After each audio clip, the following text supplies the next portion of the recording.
Spoštovani gospe in gospodje, dragi kolegi, kolegice, spoštovani prijatelji Arhiva Republike Slovenije, pozdravljeni in dobrodošli na letošnjem tretjem mesečnem predavanju z naslovom Politični razvoj in dogodki med Slovenci na Koroškem po letu 1945. Zelo me veseli, da ste se zbrali v takem velikem številu. Posebej pa sem vesel, da lahko danes med nami predstavim tudi nekaj uglednih gostov, začenši, zadnji bodo prvi, gospod Peterle je prišel med zadnjimi. Lepo pozdravljeni, prvi predsednik, oziroma predsednik prve osamosvojitvene oziroma prvo demokratično izvoljene vlade. Mislim, da je ravno danes, oziroma v teh dneh 35 let od prvih demokratičnih volitev. Pa med nami so tudi, mislim, da iz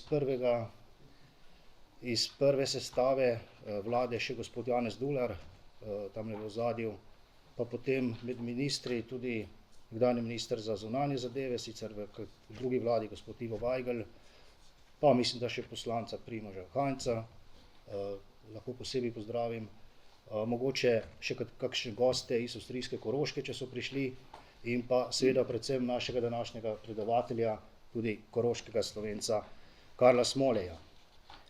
Nekaj besed o predavatelju smo napisali v vabilu in zdi se mi, da mi ga ni treba prav posebej predstavljati.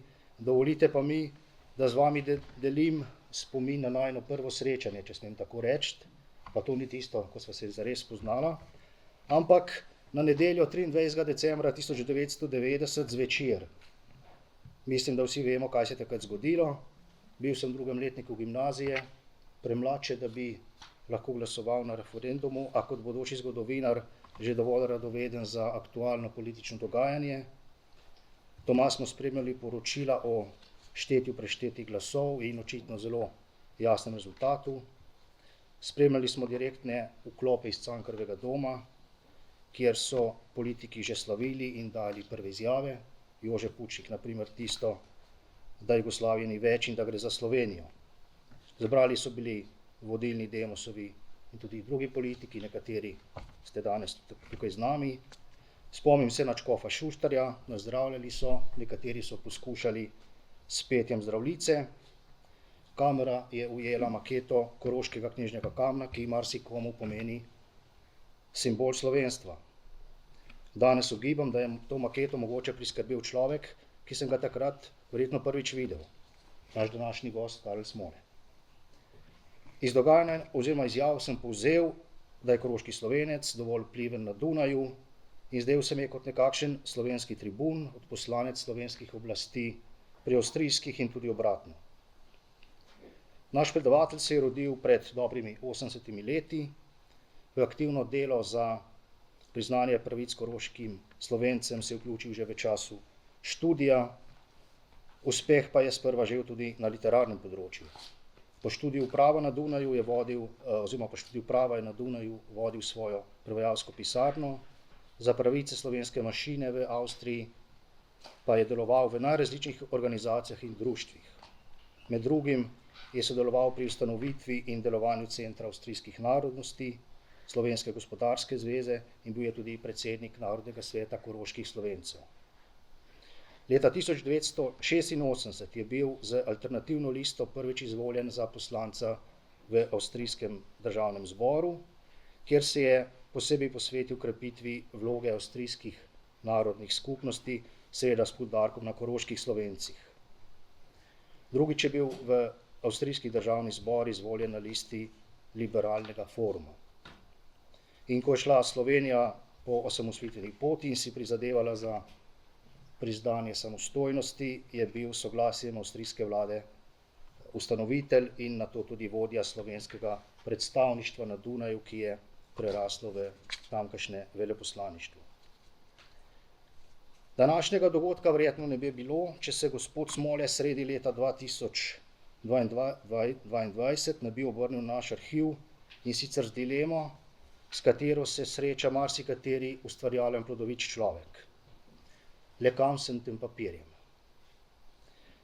Odločil se je pravilno.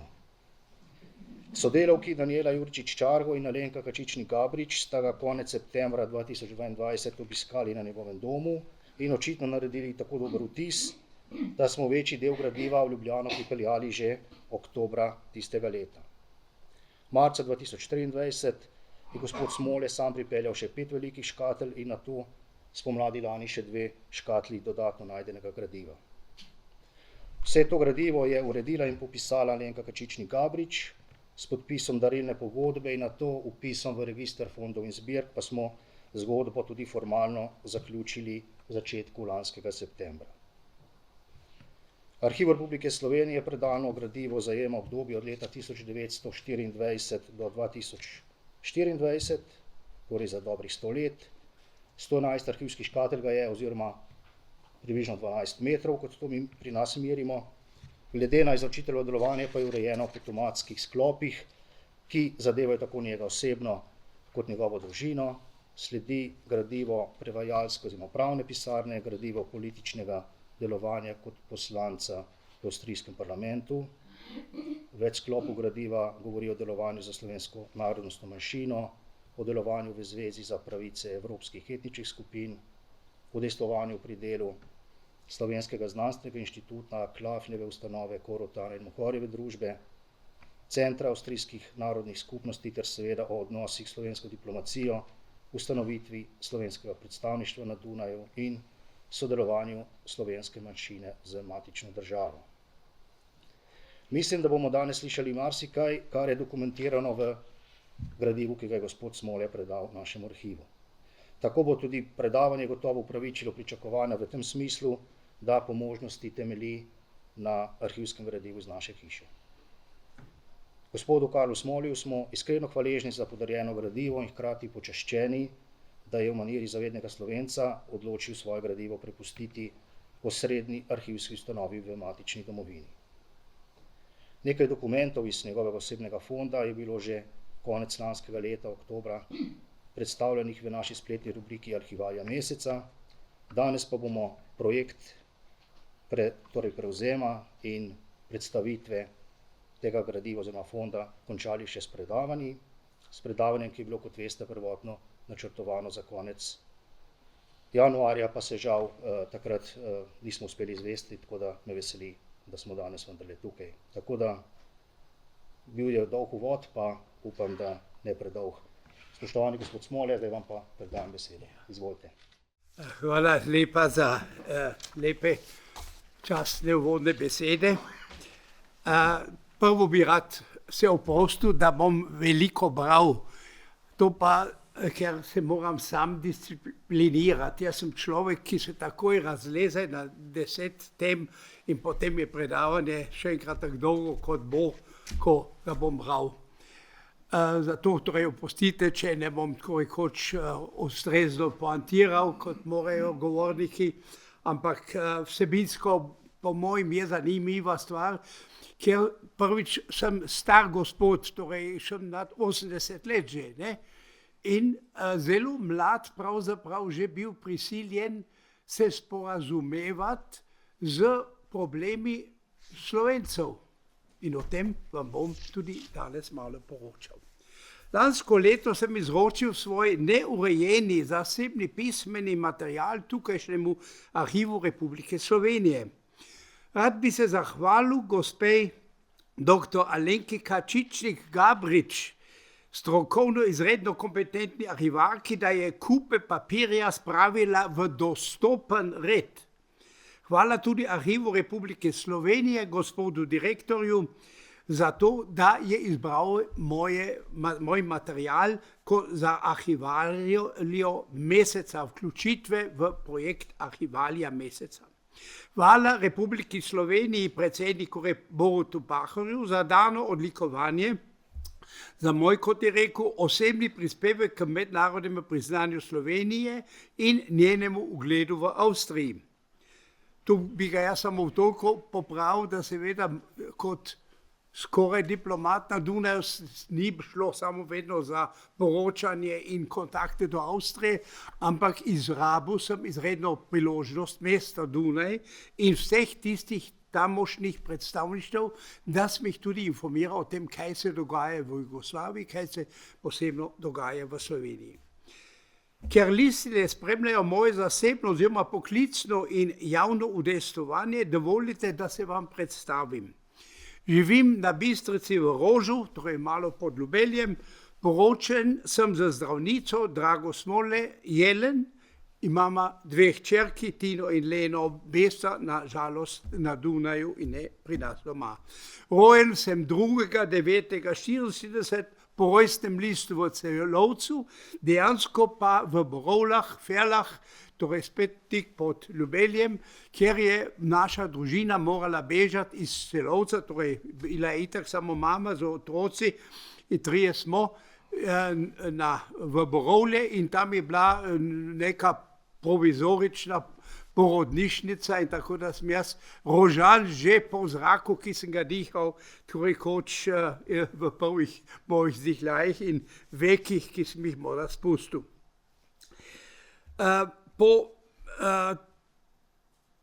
V Šmarjeti sem se naučil slovenskega narečja rožanščine. Leta 50 smo se preselili, se je naša družina preselila k maminemu bratu, za čas nacizma pregnanemu župniku Jožetu Kogleku, torej mojemu stricu v Škocjan.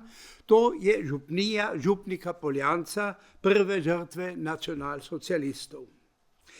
Iz škofijske gimnazije na Plešivce pri Gospe Sveti sem bil izključen po 4 letih. Če koga zanima, je luštna štorija, ampak ne bom podaljšal predavanja. Pod urednikom Florianom Lipušem 2004 dobil Prešernovo nagrado, smo Plešivčani samozavestno izdali glasilo Kres, nekako vedno za božične, velikonočne ali poletne počitnice, ko je bilo treba teh nekaj 100 izvodov, poslušajte, pretihotapiti mimo tamošnje cenzure na Celovško pošto. Ko smo to dali na pošti v Gospe Sveti, je klical poštar gor in je javil, da tukaj spet nekdo nekaj razpošilja in seveda so nam to enkrat prestregli, potem smo rekli, bomo šli v Celovci in tam dali na pošto, ker niso spraševali, kdo smo in zakaj oddajamo pošto tukaj. 63 sem maturiral na Slovenski gimnaziji v Celovcu, vpisal sem se na fakulteto za pravne, pozneje družbene vede na Dunaju, študij prekinil, bil pa tudi že tedaj funkcionar Visokošolske zveze Österreichische Hochschülerschaft. Od leta 1963 sem prevajalec in sodni tolmač za južnoslovanske jezike, medtem sem se tudi makedonščine naučil. Leta 1970 sem ustanovil podjetje Prevajalska pisarna Smole na Dunaju, torej obrtniško pot sem ubral, ki je bil sem tudi, in to je tudi važno, konzulent Ministrstva za pravosodje in to ne rečem tako v 3 dni, res celoten pravni promet med Avstrijo in Jugoslavijo, med Jugoslavijo in Avstrijo je šel preko moje mize, ker ni bilo sposobnega prevajalca, ki bi od slovenščine pa do makedonščine to obvladal. Naučil sem se pa to pri dr. Pivku, bivšemu docentu Dunajske univerze. Nekaj znamenitih prevodov pa le navedem. Delali smo na pričevanjih slovenskih zapornikov v raznih kacetih, predvsem tudi važno kacet Ravensbrück, ker dosti Slovenk, koroških, ampak tudi Slovenko tukaj je preživelo tiste hude čase v kacetu v Ravensbrück. Prevedel sem tudi knjigo Staneta Šinkovca o NS zaporih v Begunjah, razna sodniška besedila proti kosovarski manjšini. To je privedlo do tega, da so začeli Kosovari k meni hoditi, ker so mislili, da mi je na Dunaju en naš prijatelj in gremo ga obiskati. Mi so smatrali, da sem jaz, ker sem njihove besedila prevajal, tako rekoč na njihovi strani, kar sem deloma tudi bil, ker sem bivši Jugoslaviji izročil eno depešo za zeleno stranko, eno depešo, ker smo protestirali proti zatiranju mladih Kosovarjev, predvsem študentov. Seveda tudi razne zgodbe o prominentnih Slovencih, če so nekje živeli svoj epilog na sodišču, tudi to je šlo čez mojo mizo, tako da sem hočeš nočeš biti bolj informiran kot pa vsi sodniki, ker seveda jaz sem vedel, kaj se dogaja v Vojvodini, kaj se dogaja na Hrvaškem, kaj se dogaja v Sloveniji, kaj se dogaja na mejnih prehodih, ker seveda akcije so prišli tako, kot so pač bili in tako, da sem živel, tako da sem celo mojega bivšega kolego, ki je pozneje postal predsednik tega sodišča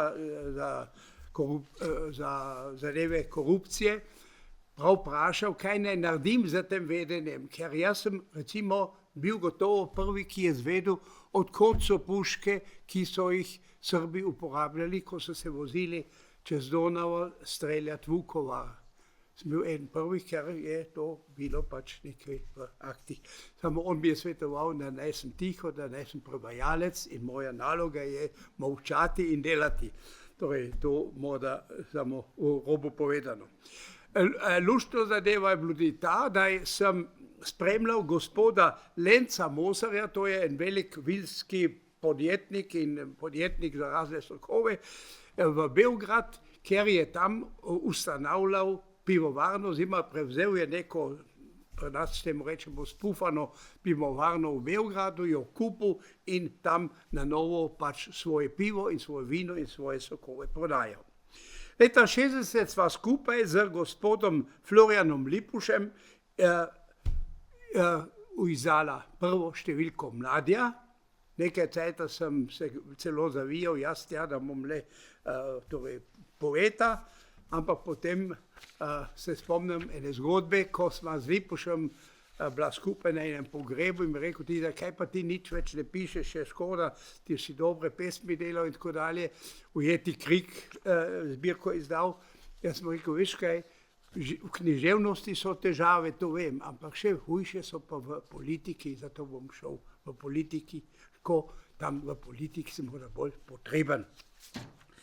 Opravljal sem razne politične funkcije od leta 1959 s prekinitvami član glavnega odbora Narodnega sveta koroških Slovencev, član raznih pogajalskih odborov med Slovenci in avstrijsko zvezno vlado, na oni strani je pogosto sedel kancler Kreisky, ki ga morda že po imenu poznate, leta 2009 predsednik Narodnega sveta, 1960, zelo važna zadeva, ustanovitelj Koroške dijaške zveze, pobudnik mladinskih taborov na Koroškem, Goriškem in Tržaškem, 77 predsednik in 79 deželno-zborski kandidat Koroške enotne liste, poslanec na osnovi koalicije z Kehl z zelenimi in pozneje z liberalnim forumom, dvakrat izvoljen avstrijski državni zbor, član 6, 7, včasih tudi 8 odborov, kdo je ve, parlamentarni odbori, to so lahko zelo mučne zadeve. Bil sem član odbora za Južni Tirol, član avstrijske EFTA delegacije, član pripravljalnega odbora za vstop Avstrije v Evropsko skupnost, se tedaj še imenovala. Zunanje politični govorec zelenih, ustanovitev strešne organizacije Centra avstrijskih narodnosti na Dunaju, skupaj z Angeliko Mlinar, pobudnik spojitve liberalcev s parlamentarno stranko NEOS.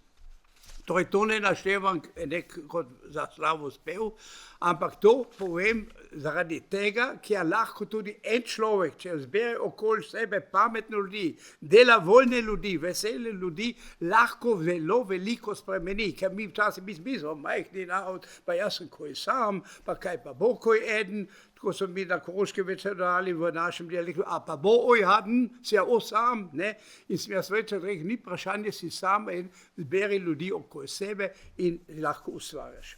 Od jeseni 19. dalje uradni akreditirani predstavnik vlade Republike Slovenije v Avstriji, častni konzul Republike Slovenije v Celovcu, ustanovitelj Avstrijsko-slovenskega združenja, torej prijateljstva, 90 skupaj s predsednico parlamenta, gospod Margo Hubenik, gostitelj delegacije demokratično izvoljenih slovenskih poslancev na čelu z gospodom Bučarjem. Torej, to je, bi rekel, en velik mejnik bil, da so slovenski poslanci demokratično izvoljeni čutili, da pravzaprav drugjod se jih gleda, opazuje, ocenjuje, se z njimi veseli, če gre ena država v demokratično smer. Bil sem politični pobudnik dvojezične trgovske akademije v Celovcu, torej poleg slovenske gimnazije še višja izobrazba za gospodarske poklice. In tudi to je zanimivo, po vzgledu te šole sva skupaj z gospodom Šalejem, torej izseljencem iz Ljubljane, ki je pa tam ustanovil svoje podjetje v Braziliji, sva prenesla sistem te trgovske šole, trgovske akademije, više šole, prenesla v Argentino, v Brazilijo, Minas Gerais. In kar je bilo zanimivo, 30.000 učencev in učenk se danes uči po sistemu, ki smo ga tedaj pripravili. 30.000, torej ne 3.000, ne 13, ampak 30.000 in smo imeli zadnje zborovanje tam in zadnji obisk, ko so morali najeti en stadion, da so lahko vse otroke spravili, ki se učijo po tem sistemu. Hvala gospodu Šaleju, ki se danes oprošča, ker je v Braziliji. Škola Comerciales Minas Gerais se imenujejo. Za šolsko ministrstvo Havliček, avstrijsko šolsko ministrstvo, sem položil temelj za panonsko večjezično gimnazijo v Oberwartu, Borti, po Hrvaško, pobudnik, in to je zelo važno tudi, to tudi vi gledate, pobudnik radijskih in televizijskih oddaj v jezikih avstrijskih narodnosti, iniciator priznan za žrtve nacizma iz vrst etničnih manjšin, 88 pobudnik in soustanovitev Slovenske gospodarske zveze. Zaradi tega, ker sem ustanovil gospodarsko zvezo, so me poklicali v Ljubljani na CK, teda je še en CK obstojal, in so me seveda karali, ker jih nič nisem baral ali pa vprašal po lepi slovenščini. Mene to seveda ni motilo, sem bil dosti samozavest. Moja samozavest je doma v Farožu v Škocjanu, ker tam me niso vprašali, a boš prišel ministrirati, a boš šel zvoniti, a boš šel za stricem na zadnje mazili, ne, tam so rekli, pojdi. In so mi dali po zimi pač kakšno tako lučko v roke in smo šla s stricem koga, ki je umiral, še nekoliko potolažiti na zadnji posteli. Bil sem tudi dolgoletni odbornik Mohorjeve in predsednik nadzornega odbora, to se pravi tudi tukaj ena važna funkcija. In še enkrat ponavljam, to ne pravim zaradi tega, da bi nekako svoj slavospev tukaj vam prenašal, ampak to pomeni, kaj lahko en človek zmore, ki ne drema na prestolu, ampak ki reče, sem v važni funkciji, ustvarjam nekaj. Sem pa otrok povojnega časa in bom ospredje postavil moj osebni politični odnos do Slovenije. Zgodba, morda si kdo to že slišal, se začne iz lastnega spomina in pripovedovanja moje mame, ko sem moral, malo nevoljen, dati svojo posteljo spet na razpolago tujcem, slovenskim beguncem iz Jugoslavije. To je bila moja prva konfrontacija ali pa prvo srečanje z, bi rekel, Republiko Slovenijo ali pa slovenskim matičnim narodom.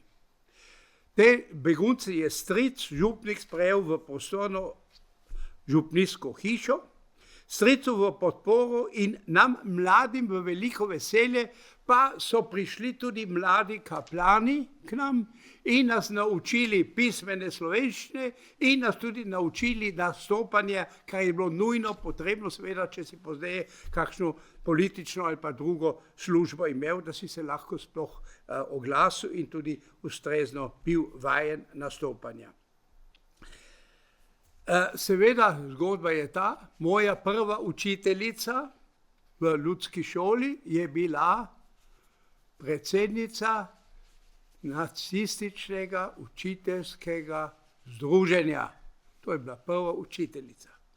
Prvi moj direktor je bil Volksdeutscher iz Maribora. Torej, to v dveh stavkih malo našo stvarnost. Tako da sem se prve nemške zadeve naučil od nacistske, ne bom drugače reči. Na Fari in pa na vasi je bil tedaj pogovorni jezik slovenski, izključno slovenski, razen z uradniki in z žandarmi, torej policajem, smo morali seveda govoriti nemško, ampak drugače pogovorni jezik je bil še. In meni so se malo Škocijani smejali, ker sem vedno zavijal tisto mojo rožanščino, ki seveda je nedovoljena za škocijanski kraj, ki je 30 km bolj na zahodu.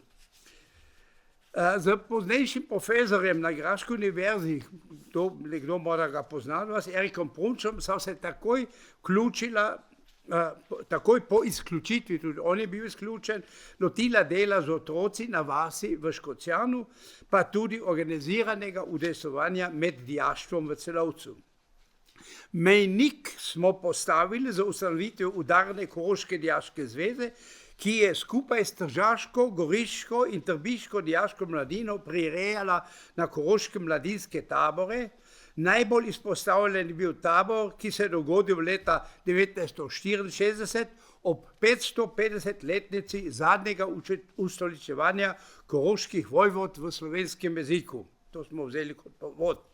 Tedaj je prišlo do fizičnega napada, fizičnega dejanskega napada z molotovkami na mladince pred cerkvijo v Gospe Sveti po maši. Dogodek, ki nikoli ni doživel ne policijskega, kaj šele sodnega epiloga.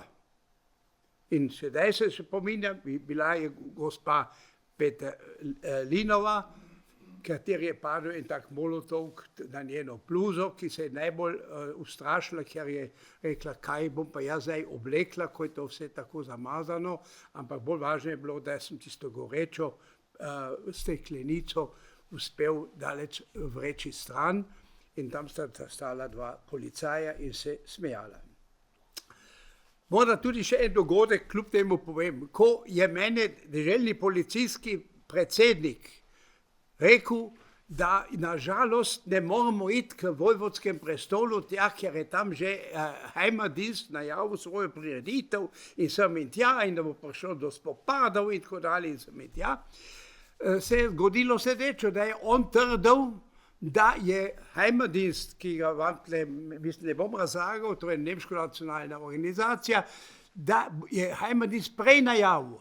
Ampak kaj se je zgodilo, gospod Štojser, tedajni predsednik naše žandarmerije in varnostni direktor, je moral tudi na stranišče.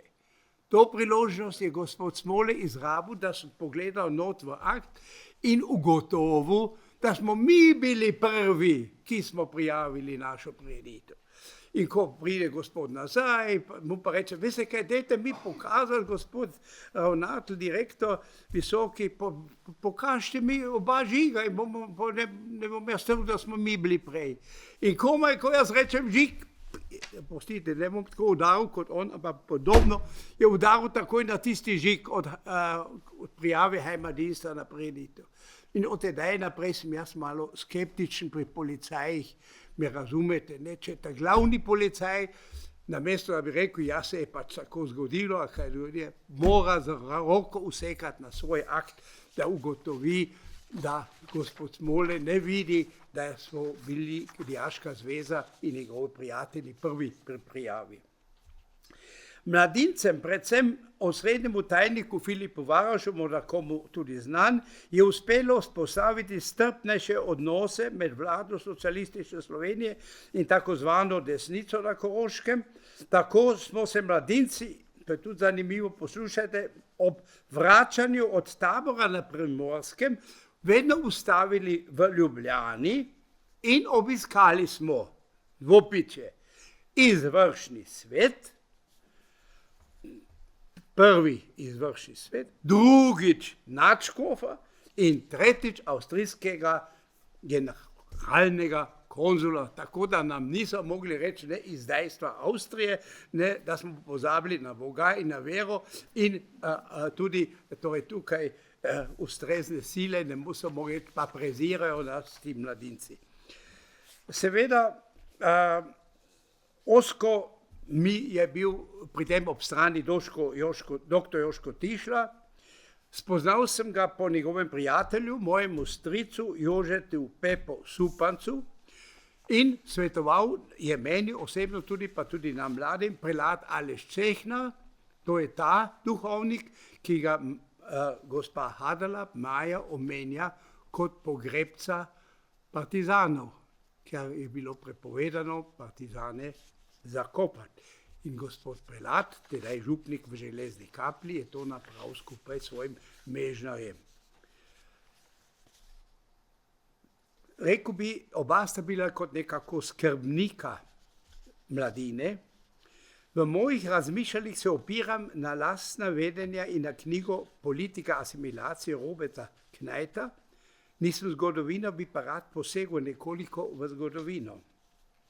Do 70. let prejšnjega stoletja je uradna Slovenija več ali manj prezirala večji del koroških Slovencev, ki so se zbirali okoli ali pod okriljem Narodnega sveta, ki ga je 1949 ustanovil somišljeniki dr. Joško Tišla, pred, med in po vojni zaslužni politik in pedagog, pozneje poimenovan oče slovenske gimnazije. Dostikrat sem srečal brata mojega strica, torej Tomaža Supanca, katerih imam tukaj njegovo hranilno knjižnico, ki sem jo pozabil še arhivu dati, ki je morda zanimiva, ki sem jo zdaj našel. Torej, ta je bil začasno poklican v koroško deželno vlado. Torej, bil je deželni svetnik, lahko bi rekli malo bolj površno, deželni minister.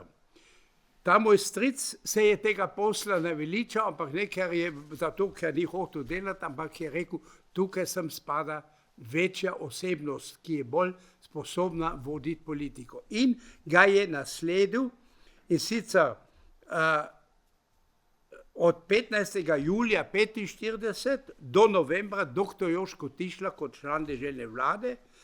Tišla mi je osebno pripovedoval, da se je kmalu izkazalo, in zdaj prosim poslušajte, ker to je vaša zgodovina in naša, da se je kmalu izkazalo, da do spremembe meje v prid Jugoslavije ne bo prišlo. Opiral se je Tišla na neposredne informacije jugoslovanskega veleposlanika v Londonu, Alojzija Kuharja, brata pisatelja, in na izkušnje z angleško zasedbeno silo na Koroškem. Izgon partizanov iz Koroške in pozitivno sprejetje deželnega glavarja Piša, ki je bil tudi ustrezno malo rjavo pobarvan, torej nacistično pobarvan, in ki je prevzel oblast, in to je samo na enem koncu tega sveta bilo. Tam je prevzel gospod Piš direktno od Rajnarja, od nacionalsocialistov oblast. Torej, Koroška z svojo posebnostjo. Seveda se je kazalo, da bo kljub temu treba sodelovati z zasedbeno silo. Naša zasedbena sila, zasedbeniki, kot jaz imenujem, so bili Angleži. Predsednik Šerf je poročal tudi Tišlerju 1948, da je Stalin podal naproti Renarju garancijsko izjavo za nespremenjeno južno mejo 1948. Ždanov je članoma KPÖ Kopleniku in Fürnbergu, torej KPÖ, Komunistična partija Avstrije, tedaj še igrala večjo vlogo, februarja 1948 razlagal, da do podpore za spremembo meje bo kmalu konec. Že od vsega začetka angleške zasedbene sile niso hoteli sodelovati s pokrajinskim narodno-osvobodilnim odborom. Tisar se je, upoštevajoč to dejstvo, odločil za sodelovanje na licu mesta ter dosegel oktobra zelo važno uredbo za obvezni dvojezični pouk po celem južnem Koroškem. Za razliko od obravnavanja Južno-Tirolske, ki je gradila na svoj politični temelj prav na bazi avtonomnosti, pogodba Gruber de Gasperi, je dejstvo, da je tako zvana jugoslovanska stran namesto priključitve ni pripravila nobene alternative. Nasprotno, naprej je vnašalo razdor med slovensko manjšino in jo silila k odinjanju najprej v avstrijsko komunistično partijo, pozneje pa v SPÖ socialistično stranko, v katero so se na Koroškem vključili vsi bivši vodilni nacisti, podjetniki, direktori in tako dalje. Skupnega nastopa koroško-slovenska levica tudi naprimer ob kandidaturi Kumra Črča 65 ni sprejela. Tudi ni sprejela skupno kandidaturo njihovega podpredsednika na listi koroške enotne liste, namreč podpredsednika Zveze slovenskih organizacij Pavla Opolnika, to ga ni podprla. Isti neopravičljivi odnos je kazala uradna Slovenija. Tudi novinari so bili pod pritiskom. Zdaj me jezi, da se ne spomnim imena, ampak se ga bom morda še spomnil, ki je bil dopisnik dela v Celovcu in na Dunaju, ki je bil takoj kot pomočnik gospoda Kučana, Fras, hvala lepa, gospod Fras, in smo se v vlaku tako sprla, ker sem jaz rekel, zakaj ni v stanu poročati o tem, kaj se na Koroškem res dogaja in da je enotna lista ena močna skupnost, da je dobila toliko in toliko glasov, da je bilo 6000 glasov, za par 100 glasov zamudila deželno-zborski mandat, da o tem ne piše in ne piše o tem, da je potem so takoj spremenili ustavo in razdelili Koroško tako. Torej, vedno en slovenski del, torej Zilogorta k Špitalu, nemškemu, Rož k Celovcu in Feldkirchnu in Velikovcu spojili z Wolfsbergom, zato da nismo mogli uspešno kandidirati. Največjo, in to sem zdaj debelo natiskal tukaj za mene tudi in za vas tudi vam kažem, največjo škodo so torej koroški Slovenci utrpeli, ko so po navodilih Ljubljane zapustili pozicijo deželnega svetnika, torej deželnega ministra, in da niso nastopili pri deželno-zborskih volitvah 45. Tišler je sicer 21. septembra podal predlog pri vojaški upravi, da dopustitev kandidature Osvobodilne fronte, upošteval je pogoj tako, da se pri teh volitvah ne bo stranka izrekala o opredelitvi glede meje. Temu na sodelovanju so nasprotovali sloveno-komunistični pristaši priključitve, vendar, ko danes vemo, do kandidature itak ni prišlo, zdaj še enkrat poslušajte, ker je nekdo ukradel podporne izjave, ki jih je hranila Mohorjeva v neki svoji omari. In tukaj morate še malo, mora tukaj še skopati kakšne listine, ker mi zelo ne vemo, ampak zelo jasno sumimo, kdo je to ukradel in odnesel. In seveda v 2 dneh ni bilo možno ponoviti vseh podpornih izjav, ker bi moral vse te ljudi obiskati, da bi podprli. Tako je prišlo do krščansko-meščansko usmerjeni Tišler je bil odstopljen, torej ni odstopil, in je zapustil funkcijo deželnega svetnika, deželnega ministra.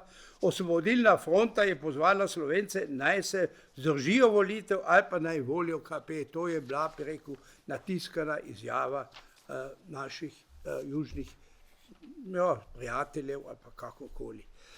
Ko se naslanjem, in to je zdaj tudi eno poglavje, ki še čaka razjasnitve, ko se naslanjam na skope izpovedi dr. Joška Tišla, Dolfeja Piceja in na informacije bivšega celovškega župana Leopolda Guggenberga, naj bi bila reakcija jugoslovansko-slovenske strani nad vse brutalna. Uprizorili so sodni postopek proti Tišlerju pod predsedovanjem politkomisarja Franca Primožiča. Tišlerja je branil Dolfej Picej in obsodili so dr. Tišlerja, ker pa so bili pod opazovanjem avstrijske tajne službe, so Tišlerju položili revolver na mizo, da bi si sodil sam. Glede tega sojenja bi bilo treba morda še pogledati v kak arhiv v Beogradu. Z ustanovitvijo gimnazije za Slovence v Celovcu 9. maja 1957 si je dr. Tišler pridobil neizbrisne zasluge. Nastale so, čeprav pozno, generacije intelektualcev, kulturnikov, politikov, znanstvenikov, pravnikov in podjetnikov, ki so bili dejansko sposobni vstopiti v boj za pravice slovenske manjšine. Prej, mi intelektualnega sloja, razen župnikov, nismo imeli, morda tega pa onega, morda ne 3-4, ker oni so bili izgnani. Eden prvih, in tudi to prosim poslušaj, eden prvih, ki je sprejel manjšino kot celoto, je bil tedanji tajnik SZDL, poznejši predsednik Republike Slovenije, dr. Danilo Türk. Ta je prvi z nami spregovoril, bi rekel, na isti ravni. Koroški slovenski politični voditelji do avstrijskih struktur skoraj da niso imeli zvez.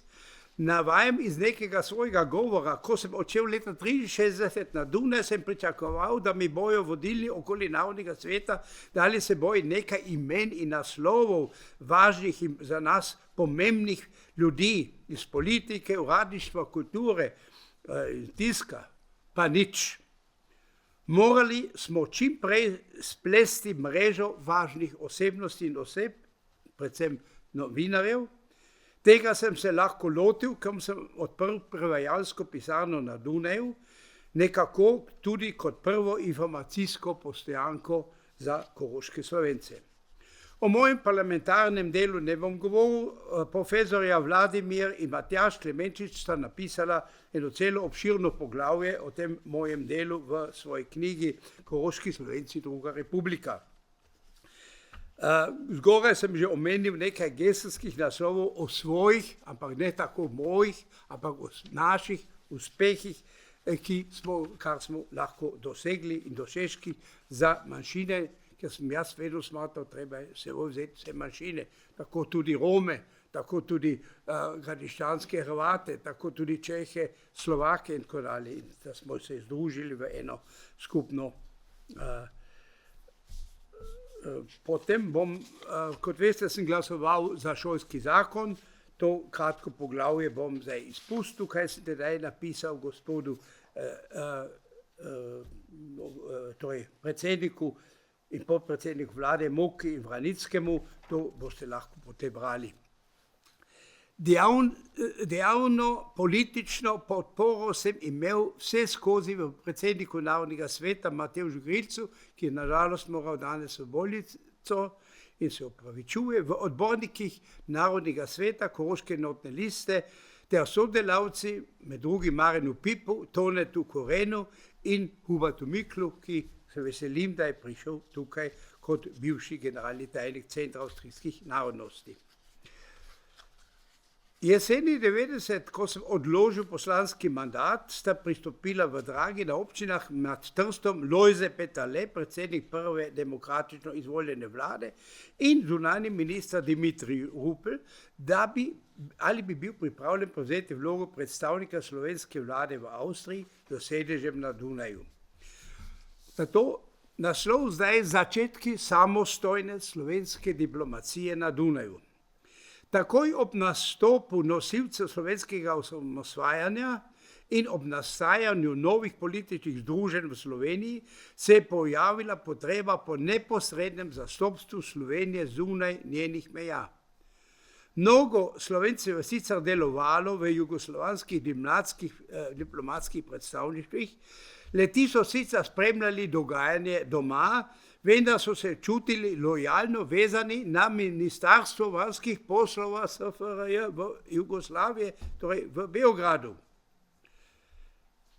Tedaj sem hotel vključiti, tedanjega ne bom imenoval, ker lahko pogledam po internetu listate, na veleposlanika jugoslovanskega v Indiji tedaj.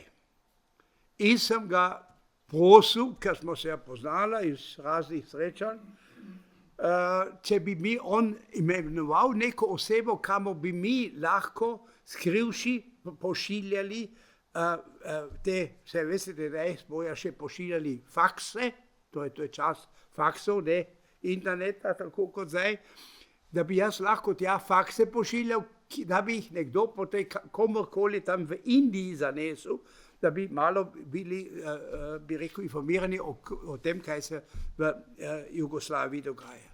Tako nahuljen še svoj čas nisem bil od tega slovenskega diplomata, kaj se jaz drznem od njega zahtevati. Ampak medtem je on zelo čislana oseba, jaz ga nimam tako rad, ker je malo povedal, obrača se. Nova slovenska vlada, tedaj še izvršni svet, je po volitvah 8. aprila morala ob postopnem izluščanju iz jugoslovanskega sistema hkrati vzpostaviti notranje civilne in vojaške strukture, ter tudi lastno valuto. In šlo je tudi za to, da je pridobila mrežo avtentičnih interpretov dogaja v Sloveniji. In tu seveda bi jaz imenoval vsaj na hitro, poleg funkcije, ki smo jaz upravljal, še Finkove v Argentini, Južni Ameriki, tam je bil tudi gospod Šalej delujoč, en soimenjak Smolej na Švedskem, s katerim smo se dopisovala. Tako postojanko prvo uradno predstavništvo je Slovenija ustanovila prav na Dunaju, z birojem kot predstavništvom vlade Republike Slovenije na Dunaju in z imenovanjem akreditiranega pooblaščenca v moji osebi. Torej, to je bilo tudi važno, da smo tudi Avstrijcem sporočili, da sem jaz nekdo, to je bilo jasno, ker me je poznal iz mojega parlamentarnega dela, ampak da imam tudi določeno funkcijo v teh avstrijsko-slovenskih odnosih. Že v svoji poslanski funkciji na javnih preditvah sem odločno podpiral demos in demokratizacijo Slovenije in pripravil tudi prvi uradni obisk slovenskih demokratično izvoljenih parlamentarcev, torej tedaj družbeno-političnega zbora bi se imenoval s predsednikom Bučem na čelu pri Dunajskem parlamentu 26. in 27. junija 1990. Prvo poluradno srečanje Pelterle-Rupel z zunanjim ministrom Mokom se je odvijalo 13. julija v Celovcu.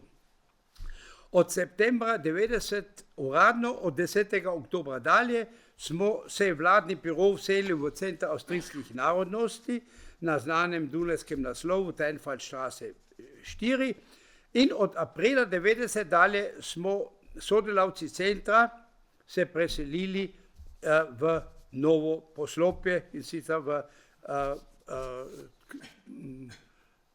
bom takoj povedal, v hišo, ki jo je Fabjani ustvaril.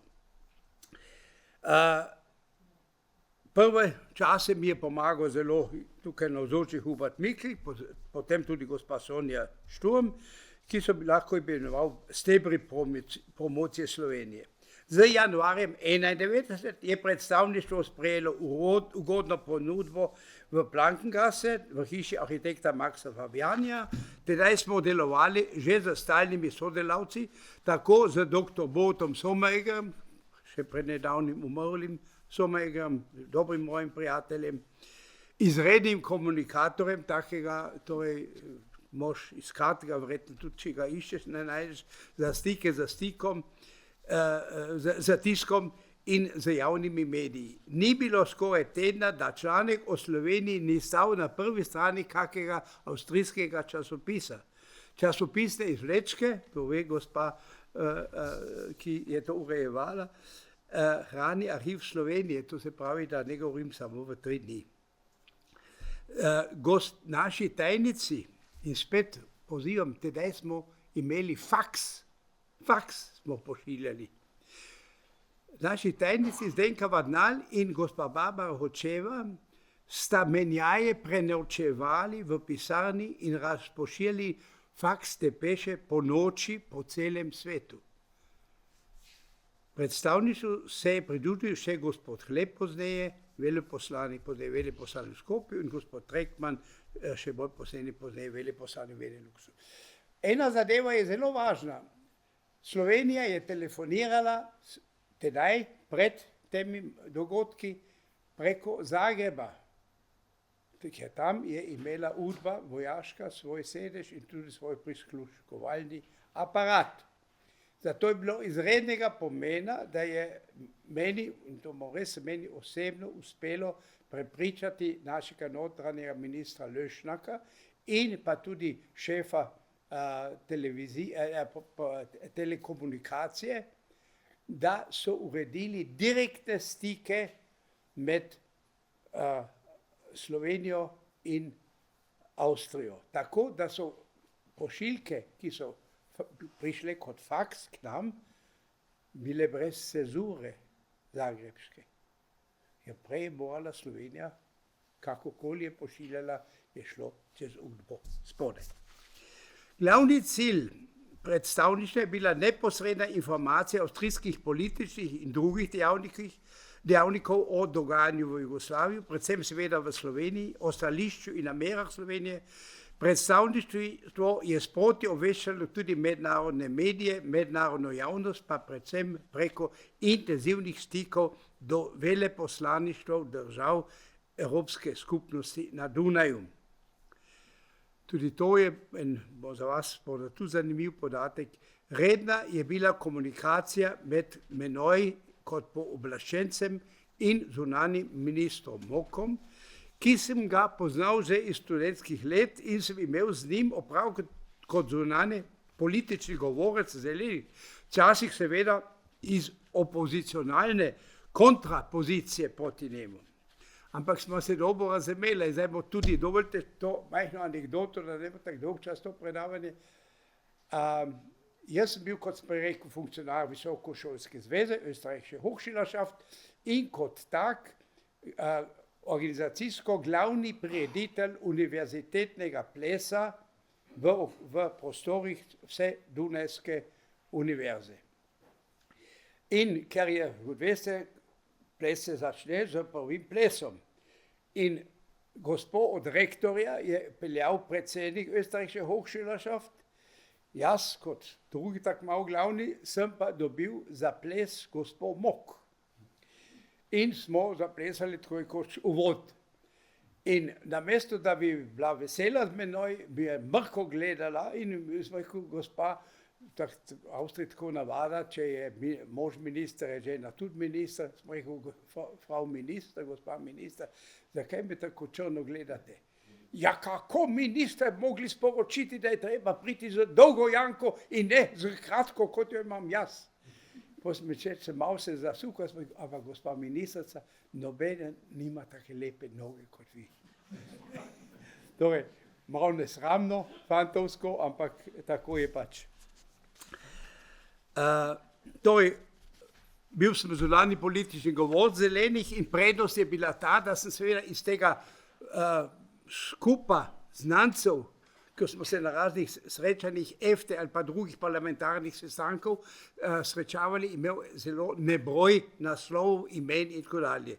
Niso bili vsi podporniki Slovenije, to je jasno, ampak zelo važno je bilo to, da sem uspel tako, bi rekel, direktno tudi informirati ljudi, ki smo se prej recimo vozili po kakšni švedski ladji, ko smo tam imeli en, tedaj, kot veste, je Švedska bila še članica EFTE, kot tudi Avstrija. In tam smo pač prijatno družbo imeli in to sem jaz izkoristil, to moje telanje delovanje kot zeleni poslanc.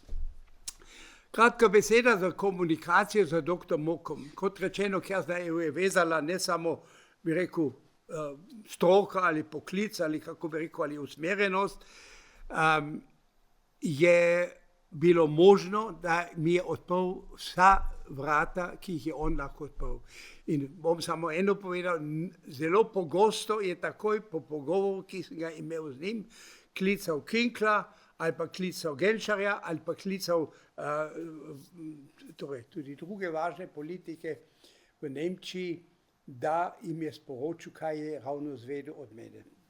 Poleg naju je navadno sedel poznejši generalni sekretar zunanjega ministrstva avstrijskega, gospod Kürle, ki nažalost medtem tudi umrl. Tako da je on lepo zapisoval in mu je Moku kazal, kaj vse naj pove ali pa kaj vse pove. Tako da je bila ta informacija zelo efektivna in še nekaj za smeh. Ko smo se preselili pozneje v Knaflovo hišo, je tam na približno 1 metru v 5. nadstropju bilo možno sprejemati slovenske radijske oddaje. Tako da, ko je gospod Kacin tukaj slovenska mednarodna javnosti razlagal, kaj se dogaja in kaj se ne dogaja, sem jaz istočasno to na Dunaju zvedel, ker sem lahko sedel. Ampak je bilo dejansko tako, tu je bila moja pisalna miza in sem se moral umakniti malo sem in od tam je bil izredno dober sprejem od, mislim, da nekje verjetno iz Murske Sobote, kje se to ni važno. Na vsak način sem bil zelo direktno obveščen in sem zraven pisal in potem to tudi direktno gospodu Moku poročal. Imeli smo nalogo, in o tem bi tudi lahko gospod Lojze malo več še povedal, da smo organizirali neprestano sestanke paralelnih ministrov, to se pravi zunanji minister na Dunaju pri zunanjim ministrom, ali pa zunanji minister pri gospodu Vlanickem, kanclerju, ali gospod Kranc, ki je bil pristojen za promet pri našem prometnem ministrstvu. Tako da smo zelo hitro prvič enkrat direktne zveze ustavili, da so se lahko sklicevali na te obiske in tako smo pravzaprav od šolskega ministra, zdaj ne bom našteval, to je tako se v Cajtningah stalo, smo uspeli res tako dobro informirati in če je nekdo nekaj želel od Slovenije ali pa Slovenije od nekoga, je lahko odpirala celo direktno telefonske klice ali kakokoli. Tako recimo je tudi bila glavna svetovalka za uvedbo pri vašega tolarja, pri gospodu Aharjev, ravno predsednica naše Narodne banke na Dunaju, ime, kot veste, star človek hitro pozabi, ampak se mu še spomnil. In je tako, da je Ahar obiskal, no, in sta potem se zmenila, kako in kaj, in predvsem mu je ona dala naslov kolegov od teh drugih nacionalnih bank, rimskega vem in še nekatere druge, da je lahko skliceval na priporočila avstrijske šefice naše nacionalne banke in se z njimi srečaval in srečal. In to smo še večkrat pozneje še omenovala. Ko smo se vselili v Knaflovo ustanovo, in tudi tukaj spet ena slovenska zgodba. Knaflova ustanova, če to rečeš v Ljubljani, Knaflova ustanova, se vsem oči zabliskajo in rečejo, ja, to je pa dobro. Ta Knaflova ustanova je bila na tem, da crkne. Tedaj, ko se je naše predstavništvo tja vselilo. Jaz sem se pa zavestno tja vselil, ker sem rekel, to bo povod za to, da bom jaz vodil debato o tem, da je treba to hišo ohraniti. Ne bom imenoval ljudi, ampak ljubljanski, mariborski profesor so že špekulirali, da to je treba prodati, mi nujno rabimo, to je treba prodati. Hvala Bogu, gospod Mencinger in Toplak to nista prodala, ampak sta se priključila nekako mnenju, ki smo ga zastopali, Mohorjeva družba in moja malenkost, da smo to hišo popolno obnovili. In to še, prosim, da se poslušajte, 83% z avstrijskim denarjem. To bo enkrat skupaj, to je gospod Koren bo zdaj v nebesih malo povišali, tudi nažalost že umrl, ko bojo v nebesih zvedeli za njegove zasluge. Ker je bil en izredno sposoben, on se branil se je, to bojo spet kregali, pa to bojo spet nekaj oznanili, desnica se, ne vem, pod pazuho si poteguje neko bajto na Dunaju in desnica ga prepriča, da je to napravil in medtem služi Knaflova ustanova v svojem imenu, je štipendira slovenske dijake oziroma jim daje tudi možnost bivanja. Moja odslovitev, to je tudi eno majhno poglavje, ampak je kratko, ne bojte se, zdaj tudi na zadnji strani debelo natiškanega. Moja odslovitev od mesta predstavnika je bila dokaj čudaška. 2 dni po priznanju Slovenije se je pojavil Ruplov odposlanec, tako se je imenoval. Jaz sem ga poznal odprej, ker je bil v novinarski službi, ga dobro poznal, pred leti celo sem imel malo rad njegovo sestro, ampak tudi ni važno, to ni za današnji dan. Torej, in ta mi je sporočil, da Rupel nima več zaupanja v nas. Hvala Bogu mi je uspelo to, da sem enkrat tajnicam zasigural, da niso tudi z menoj vred vrženi ven, ker meni je to ni bilo važno. Sem imel svojo pisarno in ta je dobro delala. Ampak tajnici so vsaj potem do junija, julija, mislim, da ena celo potem do septembra imeli čas, da si najdeta službo. In sem jaz pa povedal temu odposlaniku Ruplovi svojih poslušaj, pa ne moš ti 2 gospe, ki so spali tu not na nekih madracah, po noči vaše papirje razpošiljali, pa ne morete biti take 2 osebe, kratko malo od danes na jutro, samo ker se je nekdo nekaj pomislil, pa mene nima rad. Tako se ne sme postopati. In sem uspel sem tudi, da se je pogodba za Sommergem nekaj časa nadaljevalo. Ampak moram tudi to povedati, in to pa ne iz samohvale, ugled in efektivnost slovenskega predstavništva na Dunaju je po našem odhodu zelo, zelo padla. Ker seveda nekaj drugega je, če je taka pač znana oseba kot jaz. In jaz sem tedaj celo dal na svet, da se naj ti ljudje, ki so se pred osamosvajanjem zavzemali za Republiko Slovenijo, da se naj nekako vključijo v predstavništvo, ne da je finančno, ampak da je recimo vsaj en svetovalni organ, da se take osebe večkrat pokliče, ker pa ti prav zdaj na to vlado, na ono vlado, na tega ministra, na onega ministra, na te ukrepe Avstrija pa in tako dalje.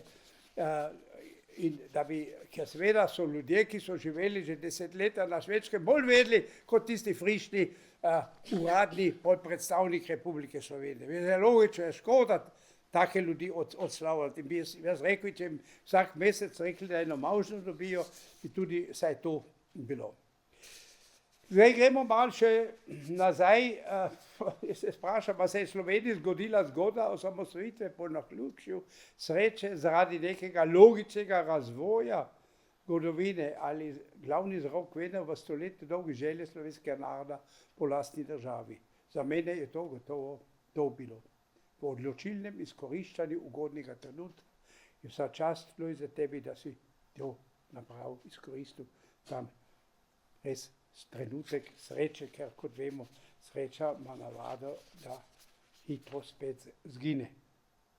Misel Mišine skozi zgodovino Matija Maja Zilski iz Edinega Slovenija, Vrazov poskus Hrvatov Slovenije, Majska deklaracija država, Slovenaca, Hrvata iz Srba, izguba vsaj 1/3 slovenskega naselitvenega ozemlja po letu 20, majstrov ozemljski uspeh na Štajerskem, na enovitost Slovenije, izgubljeni plebiscit na Koroškem, z izgonom skoraj celotnega slovenskega vodilnega sloja. Šibka kraljevina SHS, zasedla Jugoslavije 41, po nacistični Nemčiji, in postavitev pač tudi držav, vazalskih držav. Načrtno uničevanje in izvajanje fizične likvidacije slovenskega naroda. Na Koroškem zatiranje in prisilna deportacija slovenskih družin, ki se bomo ta petek spomnili v Celovcu. Še danes omiljeno poimenovana kot izseljevanje Slovencev, ko so bili pa ja prignani in niti niso mogli se odločiti, kam bi se izselili, ampak so bili določeni, to je tudi važno, morda ena informacija, Koroški Slovenci, oziroma pravzaprav celotno dvojezično prebivalstvo na Južnem Koroškem je bilo namenjeno za preselitev v tja, kjer se zdaj tepejo v Ukrajini. v kotlino Donetsk, pri celovški deželni vladi obstojajo zemljevidi z naslovi Neu Klagenfurt, to je Novi Celovec, Neu Villach, Neu Ferlach, kjer je bil cilj preseliti koroške Slovence tja. In zato Tischlerja niso spravili v KZ, ker so vedeli, to bo edini, on je bil, seveda moral se izseliti iz Koroške, je dobil Gauferves, kot tudi moj stric, in seveda, ker so ga namenili, da bo potem vodil kot Mozes Izraelce v daljno Rusijo, torej seveda Ukrajino, bomo reči, in da bo tam, torej, če bo on rekel, moramo iti, bomo šli, pa ga bojo ubogali in ne bo večji spor. To je razlog, zakaj Tischler ni prišel v koncentracijsko taborišče, ker prišel je moj stric, prišel je gospod Tomaž Supanc, ki sem ga preimenoval, torej cel kup ljudi so takoj zaprli, en je gospod Urank je bil zaprt, ki je tragični dogodek, Urank ni vedel, da je njegov oče zaprt, oče ni vedel, da je sin zaprt. In sta se v Dachau srečala pri nekem apelu in pozdrav očeta je bil, a ti si tuj štup po Koroško, ti si tudi tukaj. Dobro. Prignali so slovenske duhovnike, tudi moj stric je prignal. Zakaj so pa duhovnike prignali? Zato, ker tedaj še Hitler ni želel in pa Reiner nista želela spora za cerkvijo, ampak sem mislil, naj zaenkrat ne odpiramo dodatnega sovražnega okolja in zato so velik del župnikov samo premestili na druge fare, Gradiščansko, Štajersko ali pa tudi po Koroškem. Moj stric je prišel nad Himmelbergom v eno majhno vasico, majhno faro in se je tam sprijateljil z obema glavnima nacistoma, torej Ortsbauernführer in pa NSDAP, lokalni mogotec, ki sta pa tako lepo z njim delala, da sta poročala vedno v Celovec na Gestapo, alles in deutscher Hand, auch der Pfarrer.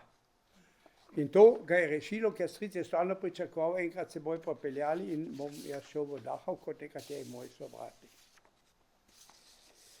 Torej, z podpisom državne pogodbe je bila končna razmejitev med Koroško, slovensko pokrajino in pa slovensko pokrajino. Na koncu seveda je Kardelj pristal na člen 7, ki je zelo nedorečen, ki ne vsebuje avtonomnega predstavništva koroških Slovencev. Člen 7 torej je zelo nedorečen, kljub temu seveda se nas sklicujemo, ker je pač v enem mednarodnem dokumentu, ampak ker Jugoslavija ni imela plana B, rad priključitve, bogajte koroški Slovenci, seveda smo doživljali izvoz socialistično-komunistične ideologije na koroška tla, kjer je bilo komunistov 3%. Drugače so bili pa to seveda, ki je bila kmečke družine, verne, povezane za cerkvijo. V cerkvi še edini konc, ki je slovenski jezik še bil tedaj doma in je tudi danes doma. Je razumljivo, da to je bila ena skupnost in naenkrat bom še eno anekdoto povedal, pa zdaj ne več. Na vsak način sem spremljal vso to dogajanje. Lojze me je, ko smo bili v Celju, mi je rekel, in morda tudi to ena luštna zgodba, ker sem ja vedno na teh Demosovih vele sestankih sem se pojavil tudi kot govornik. So mi učitali, da se vmešavam v notranje zadeve, ampak to me ni brigalo dosti. In Lojze mi je rekel, veš kaj, ti idi kot prvi govornik, ti malo ogreješ te v naše ljudstvo. In tako, ker sem jaz pač ni bilo treba ozirati se na obenega, sem lahko govoril, kar sem hotel. In tukaj, da sem jih malo, publiko malo popred zagrel za poznejše govorce, ki niso bili vsi zelo dobri retoriki, ampak nekateri so pa bili. Torej, Bil sem opazovalec, akter in prizadevni dejavnik med vso svojo zavestno doživeto kulturno politično zgodovino od leta 60 do danes. Moj vzornik je bil dr. Tišler in je danes tudi še. Letnost 15. maja je 70. obletnica podpisa državne pogodbe, kako da določila avstrijske državne pogodbe po 75 letih še vedno niso popolnoma uresničena. Število govorcev slovenskega jezika zaskrbljivo upada. Vodstvene strukture propadajo. Zveza slovenskih organizacij oziroma njihov predsednik se je spajdašil s koroškim heimatdienstom. In prejema don še isto podporo kot narodni svet. Ne vem. Narodni svet, pa tukaj zapisano, živi močno od pretekle slave. Skupnost Slovencev, ki se odlikuje na nivoju občinske ravni. O priliki podelitve Tišlerjevega odlikovanja leta 1924 podajam tukaj svojo oporoko, seveda malo spremenjeno. Prvič, to prosim res to Slovencem v njihov dnevnik. Sklicevanje na poslovico Slovenija je majhna država, ne vzdrži. Slovenija je v vsem odgovorna za svoj delež Evrope. Nič ti relativizacije, smo pač majhni, lahko malo pozabimo kaj. Zahtevam močnejše, efektivnejše zavzemanje Republike Slovenije za slovensko manjšino v Avstriji. Pozivam k državniškemu odnosu. Slovenija mora, če že ne ratificira državno pogodbo, kar bi si koroški Slovenci želeli, manjšinsko vprašanje sprejeti spet kot del zunanje politike. In sicer konstitutivni del sem tukaj zapisal svoje slovenske zunanje politike. Brez zoženja na ministra za Slovence po svetu. Ker če se zdaj želiš kaj za Slovence, od kjerga ministrice kakoli, ja pa to imamo pa tak ministra za Slovence po svetu. Samo on nima proračuna, ne? Brez proračuna naj živi minister, ampak ne morejo se opredeliti. Točka 4. Koroški Slovenci moramo skupaj z slovenskimi dejavniki, strokovnjaki izdelati predlog, program za ohranitev slovenske govorice in s tem slovenske manjšine v Avstriji. Tu morajo iniciativno skupaj z vlado sprožiti slovenske visokošolske ustanove, poseben odbor, ki se bi zdaj o 75 let bavil s tem vprašanjem. Mi skupaj z vami moramo ustvariti mrežo strokovnih kulturnih spodbujevalcev, da bomo za mladino ustvarili pogovorne prilike v slovenskem jeziku na vsaki vasi. Imam 2 hčerki. Ena je imela, hvala Bogu, 2 prijatelja, ki sta govorila z njo slovensko. Ta druga hčerka ni imela nobenega. To je realnost. Skupaj, in to je zdaj najvažnejša točka, skupaj s Slovenijo, ki ima finančne škarje v rokah, seveda sem tudi politične, moramo ustanoviti splošno, izvoljeno, demokratično, učinkovito zastopstvo koroških Slovencev. Ne gre naprej, da imamo neka društva. Mi moramo biti demokratično legitimirani kot vodilni ljudje, osebe, možje in žene. 8. točka je pač, ki jo dam vam vsem skupaj. Moje geslo je in je bilo: proti delu ni zelišča. Hvala lepa.